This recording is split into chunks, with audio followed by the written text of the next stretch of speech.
നമസ്കാരം, കൊട്ടാരക്കര മീഡിയയിലേക്ക് സ്വാഗതം. ഇടുക്കി തൊടുപുഴ ബിജു ജോസഫ് കൊലക്കേസിൽ പ്രതികളുമായുള്ള പോലീസിന്റെ തെളിവെടുപ്പ് പൂർത്തിയായി.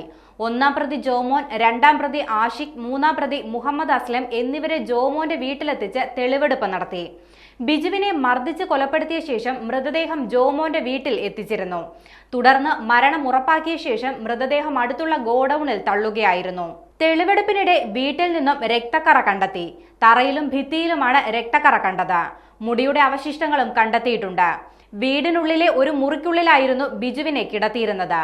ജോമോനും മുഹമ്മദ് അസ്ലമും ആഷിഖും ചേർന്നാണ് ബിജുവിനെ വീട്ടിലെത്തിച്ചത്.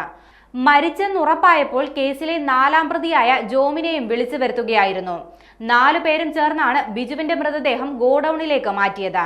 മറ്റാരുടെയെങ്കിലും സഹായം ലഭിച്ചിട്ടുണ്ടോ എന്നും പോലീസ് പരിശോധിക്കുന്നുണ്ട്. ഗോഡൌണിലും പ്രതികളെ എത്തിച്ച് പോലീസ് തെളിവെടുപ്പ് നടത്തിയിട്ടുണ്ട്.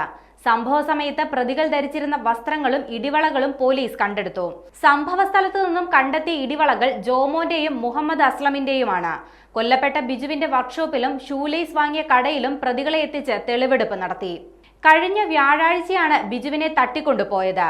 പുലർച്ചെ 4 മണിക്ക് വീട്ടിൽ നിന്നും നടക്കാനിറങ്ങിയതായിരുന്നു ബിജു. തട്ടിക്കൊണ്ടുപോയതിനു ശേഷം അദ്ദേഹത്തെ മർദ്ദിക്കുകയും ചെയ്തു. ഇതിനിടെയാണ് ബിജു മരിച്ചത്. പിന്നാലെ കലയന്താനി ചെത്തിമറ്റത്തുള്ള കാറ്ററിംഗ് ഗോഡൌണിലെ മാൻഹോളിൽ മൃതദേഹം തള്ളുകയായിരുന്നു.